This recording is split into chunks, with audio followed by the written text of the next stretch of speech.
今回は話題の食玩チョコサプ機動戦士ガンダムを筆塗り全塗装とジオラマの制作をしていきます。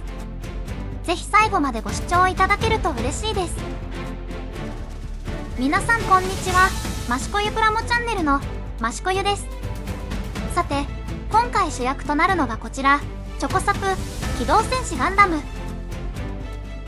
ご覧ください、このシャープなディテール。食玩とは思えないほどの精密な造形ですね。しかしこのままでは少し物足りない。そこで今回はそのポテンシャルを最大限に引き出すため、筆塗りでの全塗装に挑戦します。使用する塗料は主に水性ホビーカラー。匂いも少なく筆塗りも扱いやすいのが特徴です。そしてこのガンダムとゴックを飾るための土台も作ります。このキットは作中の名シーンを切り取った感じにポージングされているので、そのシーンを参考に制作します。まずは全てのパーツを慎重にバラバラにしていきます。小さいので破損や紛失にはくれぐれも注意です。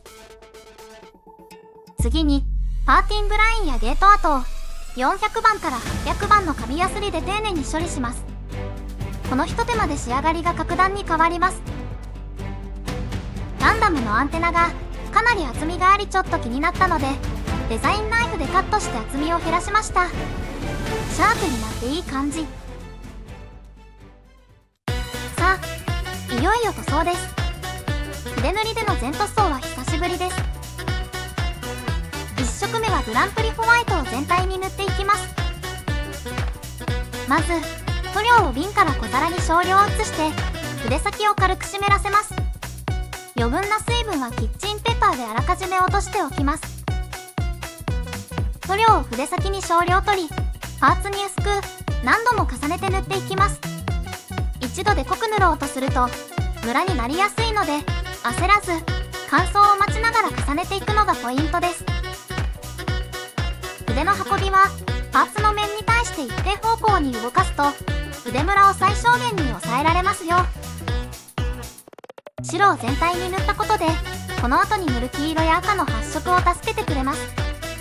他の色にするところは足付け程度で塗っているので、色ムラはここでは気にしません。次に一番隠蔽力の低い黄色を塗っていきます。使用したのはオレンジ色。多少のはみ出しはこの後に塗る色で重ねてしまうので問題ありません。次は赤を塗っていきます。できるだけ他のところにはみ出さないように塗りますが、はみ出しても乾燥後に重ね塗りして修正します。次に青ですが、青色が少し濃いめなので白を少量足して調色してます。グレーでバックパックや拳を塗装。最後に黒鉄色でハイパーハンマーを塗っていきます。はみ出し箇所はこの後にリタッチしました。次にゴックを塗っていきます。全体的な塗り方はガンダムとほとんど一緒なので割愛しますが、物合い周りは少し塗り方が違うので解説していきます。まずは物合いを塗っていきます。ランダムマーカーの蛍光ピンクを使用します。小皿に少量出したら爪楊枝の反対側を使ってスタンプするように色をつけていきます。その後はエナメル塗料のフラットブラックで周りの黒い部分を塗っていきます。はみ出したところは乾燥後に溶剤で拭き取ります。これで基本塗装が完了しました。全体の塗装が完了したら艶消しスプレーを吹いて表面の筆ムラなどを見えにくくします。スプレーにマクレオスのプレミアムトップコート艶消しを使用しました。もし缶スプレーを使えない環境の場合は艶消しに仕上がる塗料を使用するといいですね。さらに戦闘で汚れた雰囲気を演出するため軽くウェザリングを施します。ミスターウェザリングカラーのマルチグレーやグラウンドブラウンを使ってパーツの際やディテール箇所を狙って塗っていきます。やりすぎると汚くなるので適度な加減が重要です。その後溶剤を含ませた筆で境界線をぼかすようにしてなじませていきます。レザリングカラーを使用したことで墨入れと汚しを一緒に完了させました。使用感と重厚感が出てさらにかっこよくなったと思います。ここからはジオラマベースを作っていきましょう。ジオラマの材料は100円ショップで手に入るものを中心に使用していきます。作中のガンダムとゴックの戦闘シーンは広い草原のような場所だったので草原っぽくしていきます。まずはケースに収まるようにガンダムたちを配置します。なんとかギリギリ収まりましたね。位置が決まったら流し込み接着剤を使用して台座を接着します。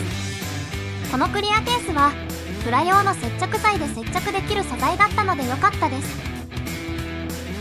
次に台座にボンドがつきやすくなるように240番のヤスリで傷をつけておきます。そしたら木工用ボンドを全体に塗ってそこに重曹を振りかけてベースの下地にします。特に土台とベースの境界線を隠すようにボンドを持っておくとより自然な感じに馴染んでくれます。乾いたらベース全体に色をつけていきます。茶色やクリーム色で土のような色にしていきます。筆先でちょんちょんしてランダムな感じになるように塗っていきます。ですがこの後の工程で下地はほとんど見えなくなるのでブラウン一色に塗ってしまってもよかったです。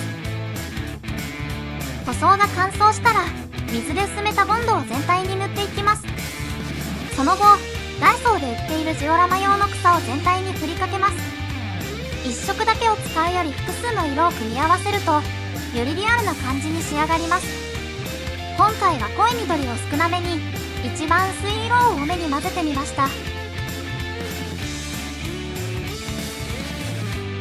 全体に振りかけたらベースを軽く叩いて余分な草を落とします。全体的に色味が鮮やかで軽い感じがしたのでレザリングカラーのブラウンを使ってところどころ色のトーンを落としてみました。特にベースと台座の境目を影っぽく見えるように色を塗っておきました。地面が完全に乾いたらいよいよガンダムたちを配置します。ポージングに合わせて台座と足元を固定。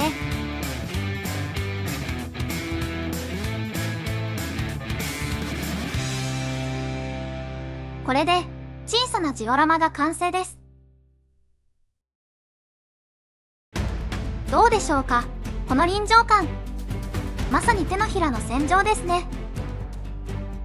チョコ作のガンダムがとてもリアルな情景に生まれ変わりました。久しぶりの筆塗り全塗装とジオラマ制作でしたが想像以上の仕上がりに大満足です。いかがでしたでしょうか。